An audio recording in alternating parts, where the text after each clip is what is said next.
Lettre à Morad Sayed, Borj Ba'larij, le 26 avril 2021. Cher ami, ça y est, le détective consultant et son colocataire, Dr. Watson, sont entre mes mains. Je les ai enfermés dans ma tablette.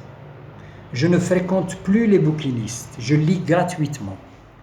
La science de la déduction de Sherlock Holmes m'a permis de dénicher dans le net l'application de la liseuse et le téléchargement gratuit des bouquins.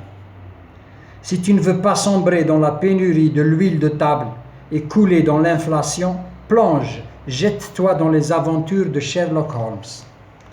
Une véritable cure de désintoxication que cette littérature distrayante.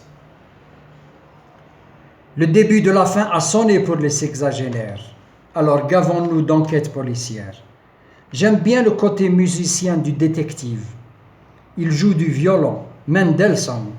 Il sort même parfois ses partitions musicales et il s'exerce. Si tu vas chez lui, gare aux traces que laissent tes chaussures. Si tu es maigre et si tu as un teint basané, il te dira que tu viens d'Afghanistan. Un véritable devin, ce Sherlock Holmes. Arthur Conan Doyle a écrit des nouvelles pour la terre entière. Médecin de formation, il a prescrit à toute la terre une littérature distrayante. Il a troqué son stéthoscope contre une imagination prolifique. Cher ami, je te recommande vivement la lecture de la nouvelle nommée Scandale en Bohémie. On démarre avec une enquête policière et on termine avec une histoire d'amour à la happy end.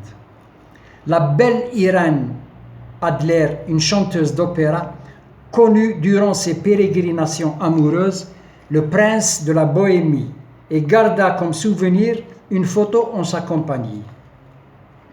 Plus tard, quand le prince devint roi, toute l'enquête va tourner autour de cette photographie. N'étant pas de son rang royal, le roi choisit une autre femme, digne de sa noblesse. Le hic, c'est qu'il avait peur de subir le chantage de la belle Irène Adler, qui gardait jalousement la photo. Je recopie intégralement le mot qu'a laissé la chanteuse à Sherlock Holmes.